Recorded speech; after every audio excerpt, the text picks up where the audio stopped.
요즘 사람들 만나면 주식 이야기 많이 하시지요. 누가 얼마를 벌었다더라. 어떤 종목이 올랐다더라. 요즘은 어디에 투자해야 한다더라. 그런데 여러분, 이 이야기는요, 우리가 웃으면서 할 수 있는 이야기가 아니지요. 빚을 내서 투자하다가 감당하지 못하는 분들이 늘어나고 있습니다. 법원 자료를 보니까요, 개인회생을 신청하는 개인 중에 10명 중 4명 가까이가 20대와 30대라고 합니다. 우리 자녀들의 나이죠. 얼마 전에 이런 사례를 봤습니다. 한 20대 청년이 학자금 대출을 갚기 위해서요, 주식을 시작했습니다. 신용대출로 3천만 원을 넣어서 처음에 1,000만 원을 벌었어요. 아, 그래, 이거면 다 갚을 수 있겠다. 그래서 5천만 원을 더 넣었습니다. 어떻게 되었을까요? 마이너스 70%. 결국 어떻게 되었습니까?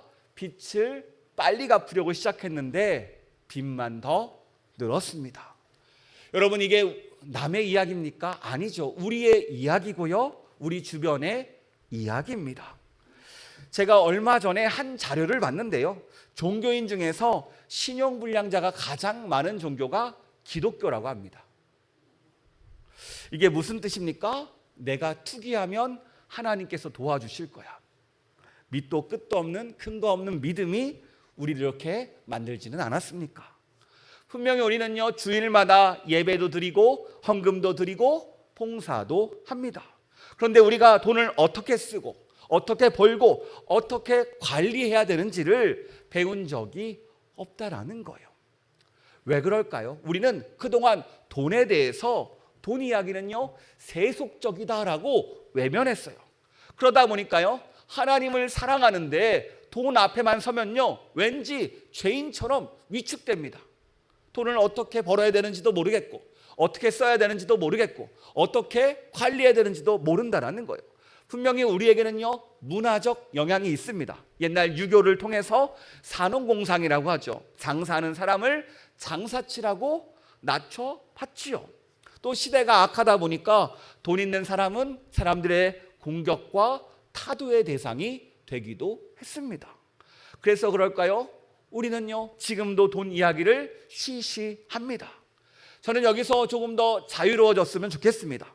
오히려 우리가 돈에 대해서 바른 이해를 갖고 우리가 수고하고 정직하게 번 돈에 대해서 서로를 비난하는 것이 아니라 축복하고 격려하기를 원해요.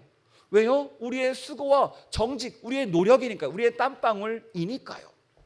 오늘 이런 의미에서 다시 한번 질문을 던져봅니다. 예수님이라면 돈을 어떻게 쓰실까? 돈에 대해서 한번 나눠보기를 원해요. 오늘 본문을 통해서 그 답을 찾으며 내 마음과 내 믿음을 점검하는 은혜의 시간 되기를 축복합니다. 우리는 흔히 이렇게 말하죠. 내 돈이다. 내가 벌었으니까 내 돈입니다. 내가 아껴서 모았으니까 내 돈입니다. 그런데 여러분, 정말 다 내가 만든 겁니까? 저희 집은요, 아이들에게 용돈을 그냥 주지 않습니다. 노동을 해야 줘요. 설거지, 청소, 옷을 빨래를 갠다거나 자기 방 청소를 비롯하여서 모든 것들이 항목 항목 걸려져 있습니다. 그래서 돈이 필요하면요, 그날 아침부터 저녁까지 열심히 노동을 합니다. 그리고 저녁에 청구서를 제출합니다. 내가 오늘 이걸 했어요. 그래서 심지어 밥도 자기가 하겠대요. 그래서 밥도 가르쳐줬어요. 밥 하는 것도. 돈이 필요하니까 애가 열심히 하더라고요. 또 근데 뭐 특별히 먹고 싶지 않은 날은 안 하겠대요. 그런 게 있는데, 그래요. 그런데 여러분 생각해 보세요. 그 돈 누구 돈에서 나갑니까? 부모님 주머니에서 나가는 거죠. 사실 우리가 이전에 나눴지만요, 전 세계 소득 자료를 다 모아서 보니까 그 사람의 소득이 어떻게 결정됩니까? 이전에 얘기했죠. 어느 나라에서 태어났는가가 50%, 부모에게 물려받은 것이 33%, 자라면서 만나는 환경과 운 같은 것들이 더해지면서 최소 80%에서 90%까지가 내가 선택하지 않은 조건들에 의해서 결정된다고 합니다. 물론 내가 열심히 사는 것은 맞아요. 그런데 그 모든 것은요, 내가 만든 게 아닙니다. 건강도 받은 거고요, 능력도 받은 거고요, 만나는 사람도 받은 거고요, 열리는 기회까지 모든 것이 받은 겁니다. 성경은요 이것을 고린도전서 4장 7절에서 이렇게 말합니다. 같이 읽도록 하겠습니다. 시작.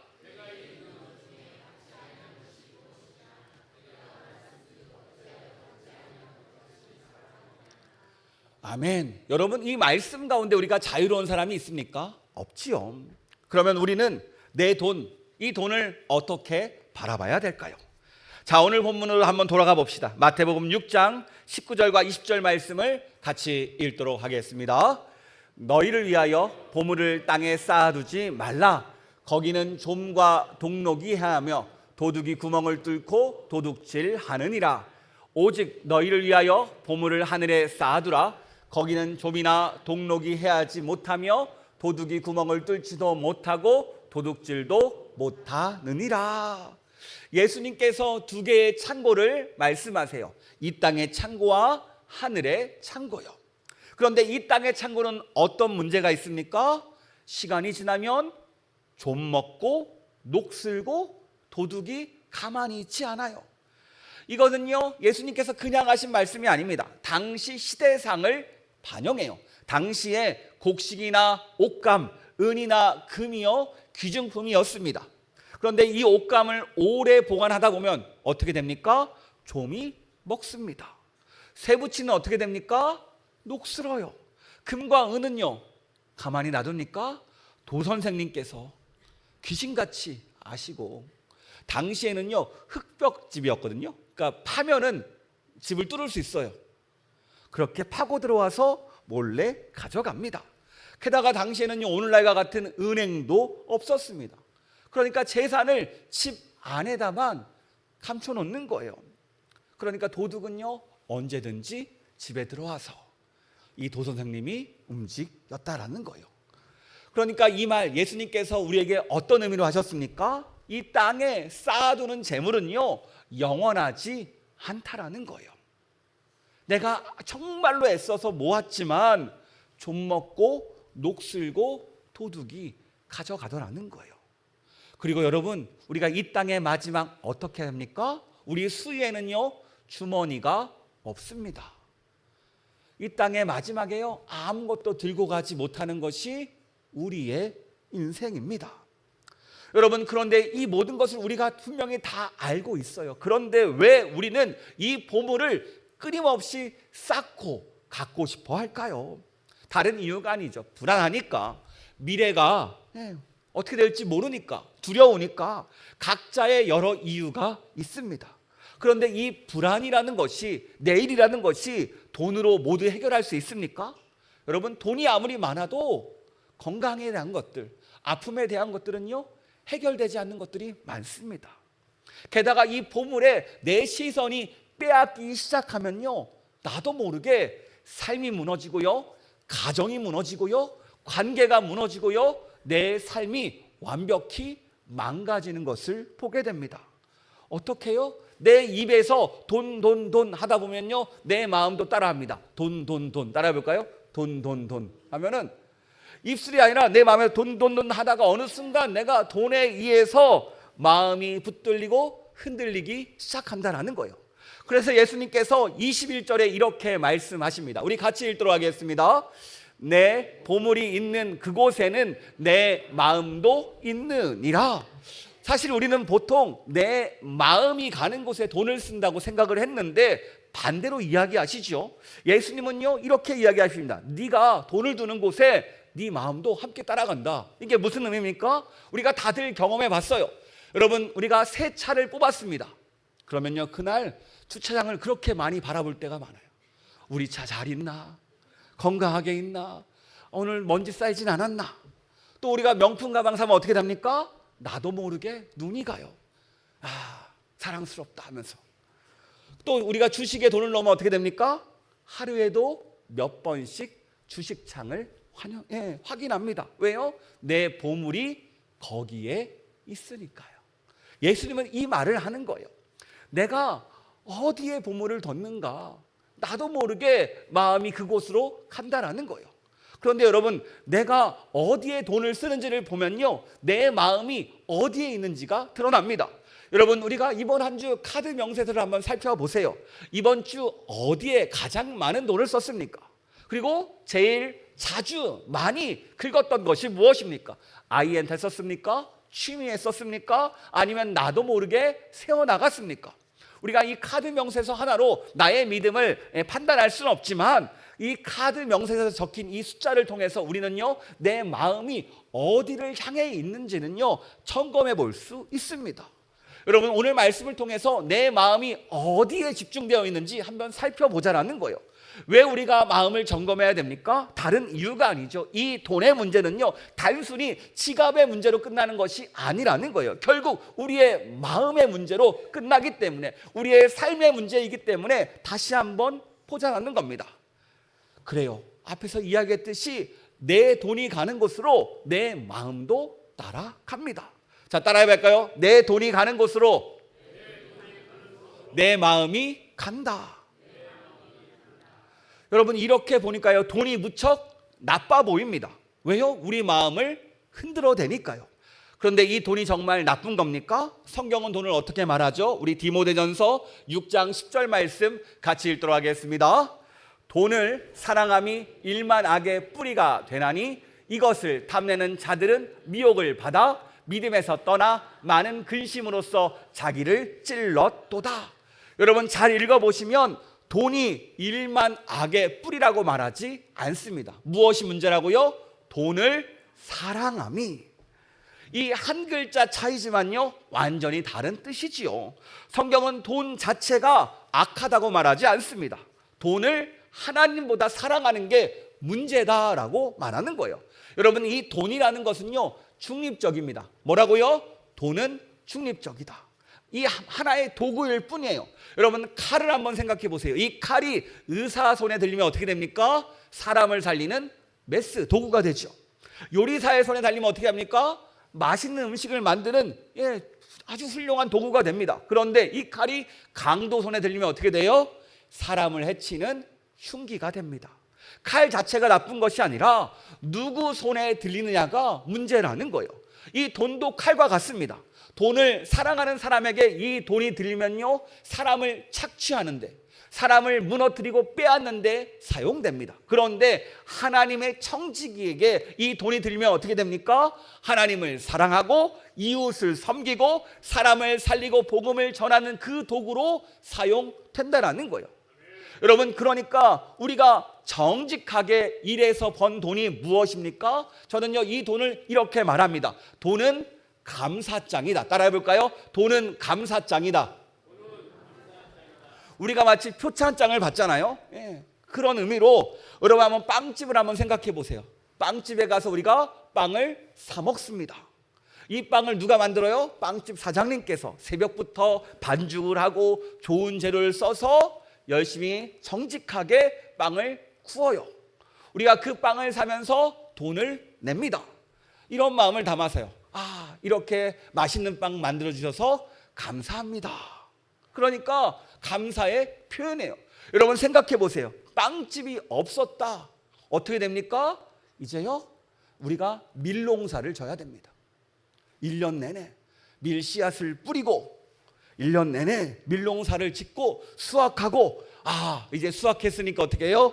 밀을 빻고 반죽하고 집에서 빵을 구워야 돼요. 빵 먹으려면 1년 걸립니다. 그런데 그 중간 과정을 농사 짓는 분이, 유통하는 분이, 빵을 만드는 분들이 다 감당해 주니까 우리는요, 최종적으로 돈을 내고 그 빵을 먹을 수 있다라는 거예요. 그러니까 우리가 정직하게 일해서 10만 원을 벌었더라면 누군가에게 필요한 일을 우리가 해줬다라는 뜻이에요. 한마디로 말하면 우리가 누군가를 섬겨주었다라는 섬김의 영수증이 이 돈이라는 겁니다. 우리가 사회 구성원으로서 이 서비스를 감당함으로 이 사회는요, 돌아가고 있어요.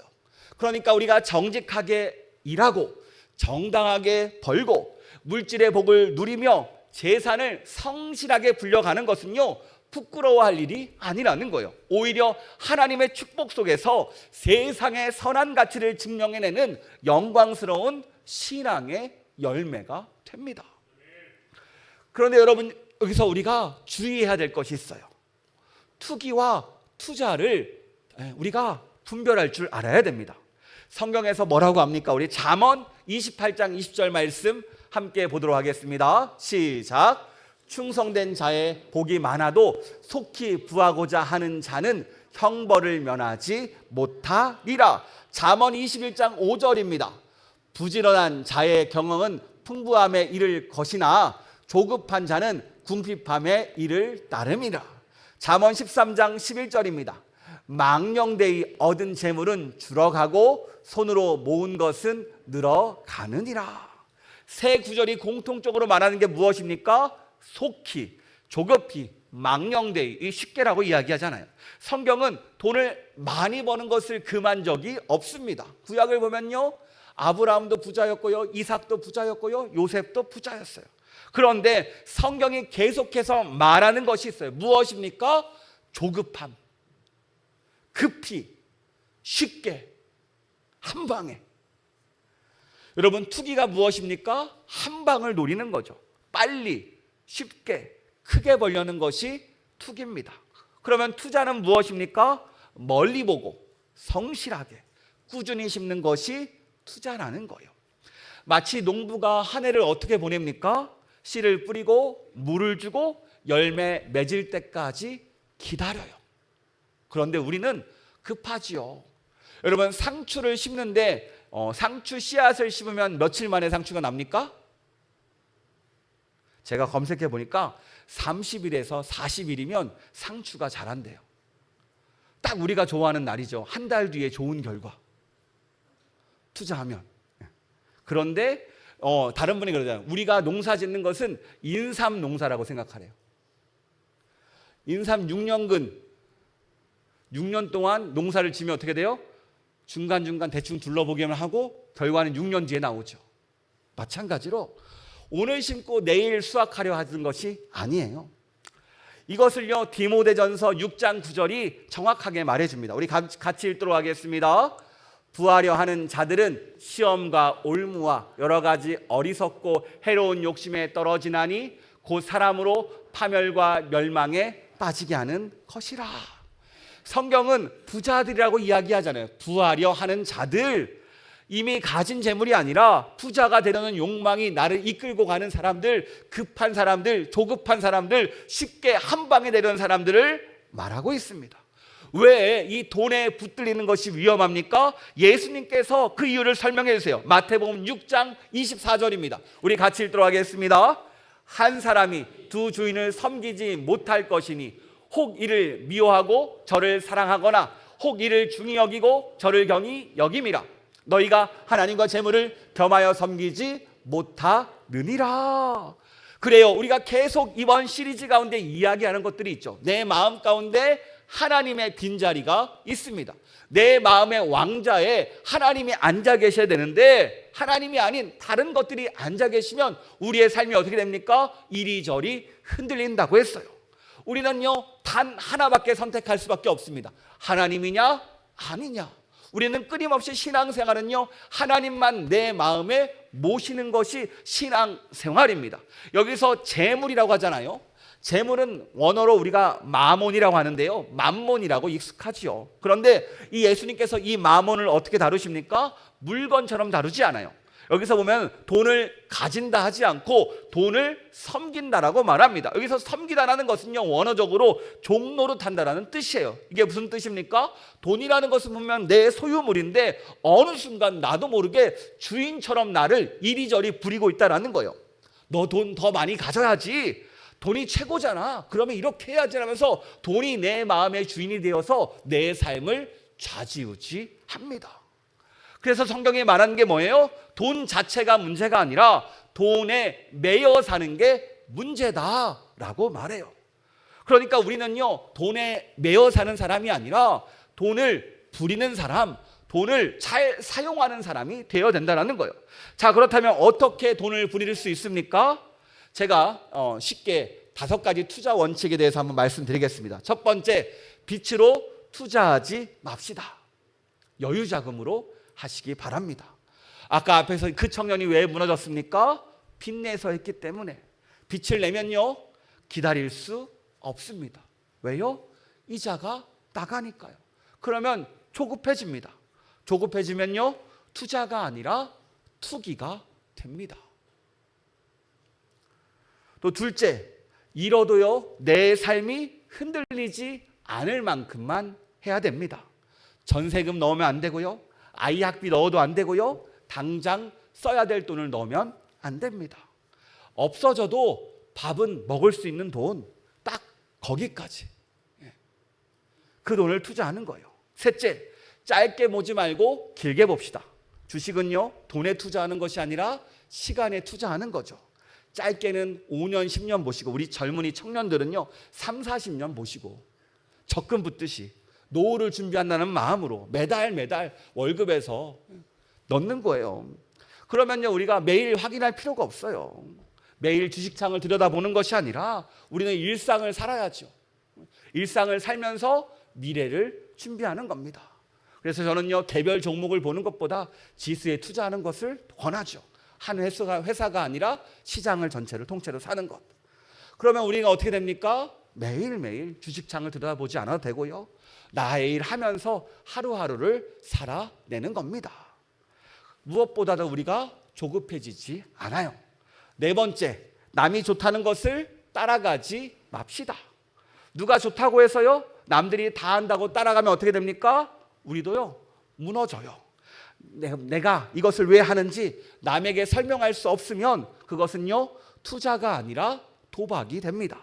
다섯 번째, 한탕하려고 하지 맙시다. 투자는요 한 번에 크게 버는 게 아니죠. 삶의 습관을 바꾸는 일입니다. 오늘 다 써버릴 돈을 미래를 위해서 심는 게 투자예요. 마치 적금 붙듯이. 제가 청년들 재정교육할 때 그 내용을 합니다. 우리가 먼저 재정에서 일정 부분 떼어놓고 우리가 어떻게 합니까? 돈만 생기면 여행 가죠. 돈만 생기면 다 써버릴까 하면 합니다. 소비로 쓰는데 그러지 않고 그 돈을 먼저 떼어놓고 남겨진 돈으로 사는 거예요. 여러분, 제가 뭐 이것저것 사라는 얘기가 아니라 우리 교회 전문가들이 있으니까 그분들에게 물어보시고, 저는요 성경이 말하는 원칙, 조급함이 아니라 성실함으로 가라는 겁니다. 여러분, 내가 돈을 다스리면요 이 돈은 좋은 도구가 됩니다. 그런데 이 돈이 나를 다스리기 시작하면요 사람을 죽여요. 내가 죽어가요. 여러분, 이 원리를 기억하는 우리가 되기를 축복합니다. 그런데 이 돈이 주인 노릇하는 것은요 부자들에게만 일어나는 일이 아니죠. 우리 역시 하루 종일 돈 걱정에 붙들려 살 때 돈이 이미 내 마음을 붙들고 있다는 뜻입니다. 그러면 어떻게 됩니까? 걱정과 염려가 찾아올 때 우리가 벌써 앞에 설교에서 나눴죠. 기도해야 됩니다. 우리 복습하는 마음으로 우리 32절 말씀 같이 한번 읽도록 하겠습니다. 시작.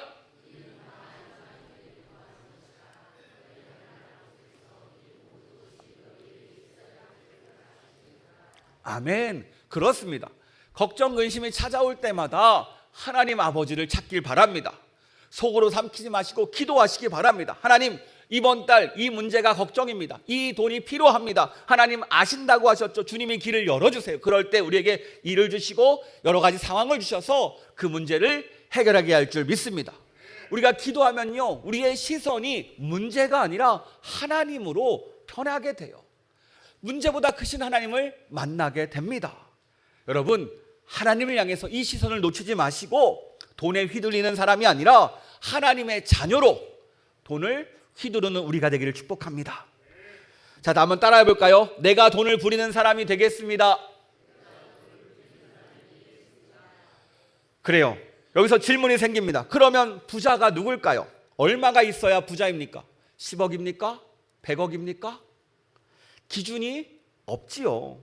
그래서 세상 기준으로는요 아무도 부자가 될 수 없습니다. 왜요? 나도 모르게 비교가 돼요.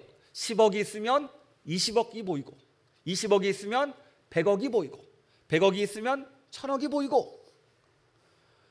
네, 이게 우리예요. 그 미시나라는 구전 토라를 보면요 이런 말이 있습니다. 누가 부자인가? 자기 몫에 만족하는 사람이다.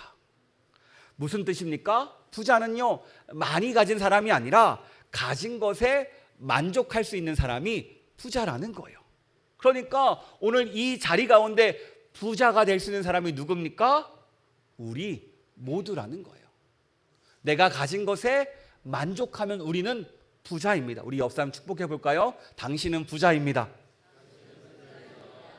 그런데 이것은요, 우리가 많이 가져서 부자가 아니라 하나님께 받은 은혜가 충분하니까 그 은혜 덕분에 고백할 수 있는 부자라는 고백입니다. 성경도 같은 말을 해요. 디모데전서 6장 6절 말씀 같이 한번 읽도록 하겠습니다. 그러나 자족하는 마음이 있으면 경건은 큰 이익이 되느니라. 8절도 같이 읽겠습니다.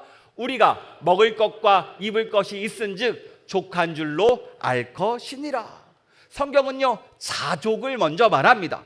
자족이 없는 사람은요, 아무리 벌어도 아무리 가져도 부자가 되지 못해요. 만족하지 못하니까요. 통장의 숫자는 아무리 커질지라도 마음은 부족하니까 맨날 더를 말하고 있습니다. 그래서 내 손을 펼 수가 없어요. 내가 부족하다고 느끼는데 어떻게 내 손을 펼 수 있습니까? 그런데 자족하는 사람은 달라요. 하나님, 이만하면 감사합니다.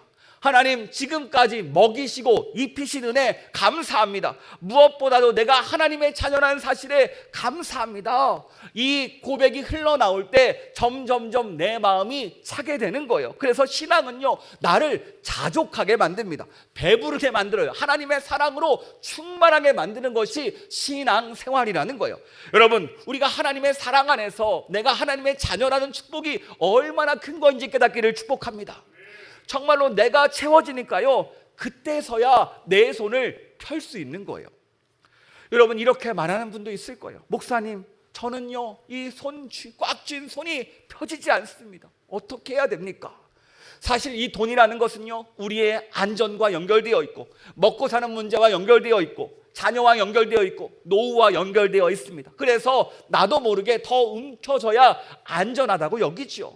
조금만 더 있다가 나눌게요. 조금 더 여유 생기면 나눌게요. 일정 금액 차야지 내가 나눌 수 있습니다. 그런데 살다 보면요, 그런 날이 쉽게 오지 않을 때가 많아요. 계속해서 내가 부족하다고 느껴요. 그 정도 기준이 차면요, 다음 기준이 생깁니다. 이게 우리 인간이에요.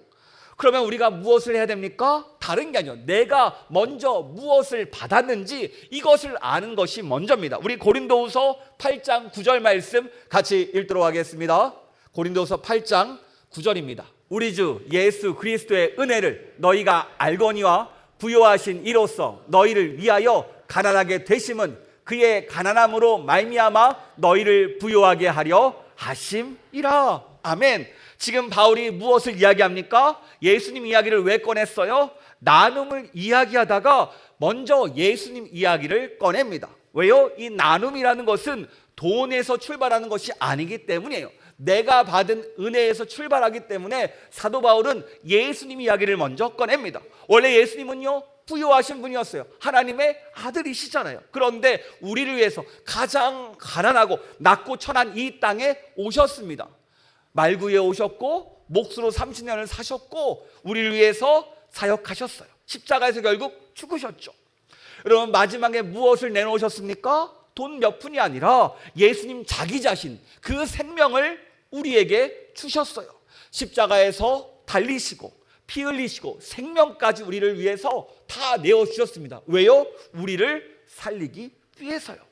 그래서 이 복음은요, 우리에게 먼저 내놓으라고 말하지 않습니다. 복음은 말해요. 너는 이미 받았어. 예수님의 생명을 받았고 예수님의 목숨을 받았어.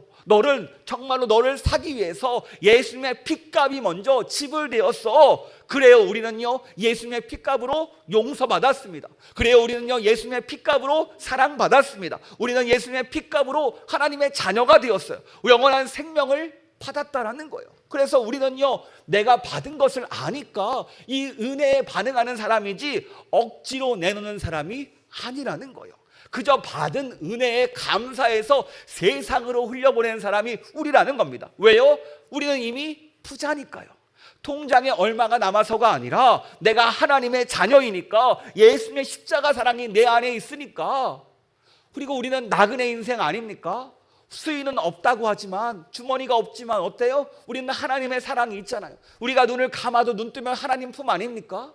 우리에게는 모든 것들이 준비되어 있어요. 그러니까 우리가 꽉 쥐고 살 필요가 없는 거예요. 내 사랑이, 주님의 사랑이 채워지니까 자동적으로 작은 것이라도 세상으로, 주변으로 흘려보낼 수 있습니다.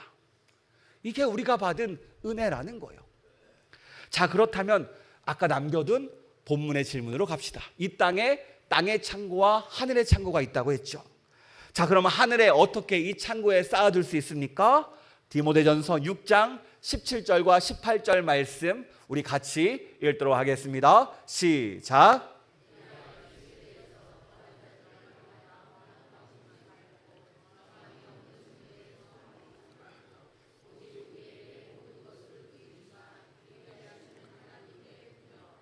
선을 행하고 선한 사업을 많이 하고 나누어 주기를 좋아하며 너그러운 자가 되게 하라.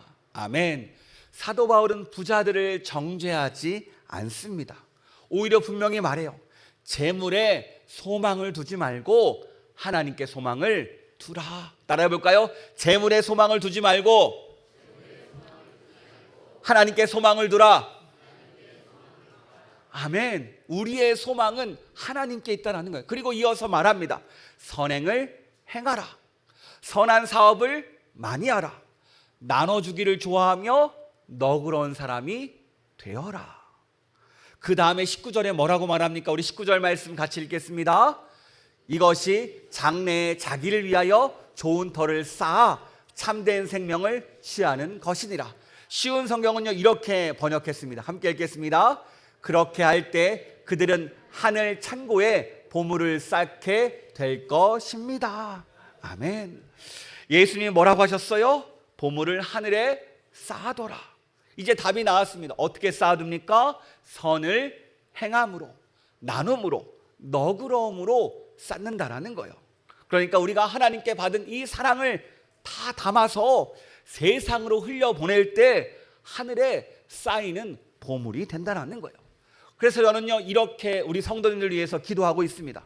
하나님, 우리 성도님들 각자의 일터에서 정직하고 성실하게 일하게 하시고 사람들에게 인정받게 하시고 세상 가운데 세워지게 하시고 삶도 재정도 넉넉하게 하셔서 하나님 나라에 더 많은 일을 감당하게 하여 주시옵소서. 여러분, 우리가 이 놀라운 축복을 누리기를 바랍니다. 여러분, 유명한 록펠러가 있지요. 얼마나 큰 부자였냐면 11조를 계산하는 부서가 따로 있었다는 정도로 엄청난 부자였습니다. 그 돈으로 병원을 세웠고요, 학교를 세웠고요, 교회를 세웠고요. 지금도 그 재단이 세계 여러 나라를 돕고 있습니다.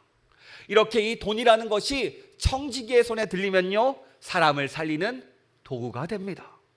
하나님이 우리에게 돈을 왜 주셨다고요? 돈을 부리라고요, 사람을 살리라고요, 하나님 나라를 세우라고 우리에게 주셨습니다. 저는 우리 성은교회에서 이런 롤모델이 나왔으면 좋겠습니다. 세상에 선한 영향력을 끼치며 복음을 전하는 사람. 그러기 위해서는요 우리가 먼저 서로를 격려하고 위로하고 축복해 줘야 됩니다. 여러분, 제가 지난번에 나눴죠. 보통 한 사업가가 성공하기 위해서는요 7번의 실패를 한대요. 크고 작은 실패. 실패할 때마다 옆에서 어떻게 됩니까? 위로해 주셔야 됩니다. 격려해 주셔야 됩니다. 쓰러져도 다시 일어날 수 있도록, 맡겨진 사명 감당할 수 있도록 우리가 서로 위로하는 공동체가 되기를 원합니다. 그런데 여러분, 여기서 우리가 오해하면 안 돼요. 하나님이 원하는 건요 큰 액수가 아니에요. 마가복음 12장을 보면요 두렙돈 과부의 이야기가 나오죠. 부자들이 와서 많은 돈을 헌금에 넣습니다. 헌금함에 넣죠. 그런데 가난한 과부가 헌금함에 동전 2개를 넣어요. 그런데 예수님은요 부자가 아니라 이 과부의 동전 2개에 집중하시면서 이렇게 말씀하십니다. 다른 사람은 풍족한 중에 넣었지만 이 가난한 과부는 자기의 모든 소유 곧 생활비를 전부 넣었다. 예수님은요 이 과부의 마음을 보셨습니다. 언제나 예수님은요 다른 게 아니라 우리의 마음을 점검하세요. 여러분, 이 세상의 돈이 누구의 것입니까? 우리 하나님의 것이에요. 우리 하나님은 결코 가난하지 않습니다. 하나님은요 오히려 우리에게 묻습니다. 죽는 순간까지 물어요. 너는 나를 사랑하느냐? 너는 나를 사랑하느냐? 아마 죽어서 하나님 눈앞에 섰을 때도 물어보지 않을까요? 너는 나를 사랑하느냐? 뭐라고 대답하시겠습니까? 우리의 답은 정해져 있습니다. 네, 주님 사랑합니다. 그런데 우리가 입술로만 네입니까? 우리의 삶으로 드러내야 된다는 거예요. 내 돈이 나만을 향해 있는지 아니면 이 돈이 하나님을 향하고 이웃을 향했는지가 이 질문에 답이 된다는 거예요. 신앙은요 삶으로 고백하는 겁니다. 교회에서만 예배드리고 끝나는 것이 아니라 이 말씀을 가지고 삶으로 가져가 사는 것이 신앙 생활이에요. 우리가 왜 말씀 안에서 함께 지어져야 됩니까? 말씀 붙잡고 살기 위해서잖아요. 우리의 힘으로 할 수 없어요. 그러나 주님께서 도와주십니다. 우리가 이렇게 한 걸음 한 걸음 걸어가고 있잖아요. 하나님은요 우리가 돈의 종이 되는 것을 원치 않으세요. 하나님의 자녀답게 이 땅에 돈을 부리며 살기를 원하십니다. 중요한 것은요 방향이라는 거예요. 나에게서 시선을 돌려서 하나님을 향할 때 우리는요 돈에 끌려다니지 않을 수 있습니다. 말씀을 통해서 계속 우리의 삶을 점검하게 만드니까요. 여러분 그거 아십니까? 우리가요 돈을 많이 벌면요 그만큼 책임도 커집니다. 우리가 유명하지 않을 때는요 내 마음대로 살아도 내 마음대로 말해도 뭐라 할 사람이 없어요. 그런데 우리가 세워지고 유명해지고 보는 눈이 많아지면요 그만큼 책임도 커집니다. 그때 준비가 되지 않으면 어떻게 됩니까? 올라가는 것도 어려웠는데 내려가는 것은 한 방입니다. 하나님은요 우리가 온전히 세워지기를 원하십니다. 지금 맡겨진 작은 것 하나에 충성할 때 하나님이 더 큰 일을 맡기시는 거예요. 한 방이 아니라 작은 것도 소중히 성실히 여기는 것. 왜요? 그 자리가 사명의 자리니까요. 우리 청년들 어떻습니까? 우리가 알바할 때도 그 자리를요 여러분 내가 하는 일을 다 마스터했으면 그 사업장이 어떻게 돌아가는지까지 한번 둘러보세요. 그렇게 나의 영역은 확장되는 겁니다. 관심을 가지고 알아보면요 나의 능력과 나의 영역이 점점점 확장됩니다. 여러분 지금 있는 자리에서 만족하는 것이 아니라 정말로 하나님께서 나를 어떻게 사용하시는지 그 주변까지 둘러본 우리가 되기를 원합니다. 하나님이 이렇게 우리를 하나둘 키워가세요. 여러분 또 오늘 이 자리에 이렇게 말하는 분도 있을 거예요. 나는 넉넉하지 않습니다. 어떻게 합니까? 괜찮습니다. 오늘 예수님께서 과부의 동전 2개를 보시면서 가장 많이 넣었다라고 말씀하셨어요. 그저 내게 맡겨진 것으로 시작하면 되며 작은 돈도 괜찮고요 작은 시간도 괜찮고요 작은 재능도 괜찮습니다. 하나님은 다른 것을 보는 게 아니라 우리의 마음을 보신다는 거예요. 그러므로 이 시간 먼저 나에게서 시선을 떼고 하나님을 바라보는 우리가 되기를 원합니다. 그러면 우리의 삶이 달라져요. 결국 이 재정의 문제도 나에게서 시선을 떼지 못하는 그 문제라는 겁니다. 여러분 하나님께 시선을 돌릴 때 우리가 놀라운 은혜를 경험하게 될 줄 믿습니다. 오늘 말씀을 정리합니다. 돈은 우리의 마음을 움직이고 장난칠 때가 많습니다. 우리를 끌고 갈 때가 있어요.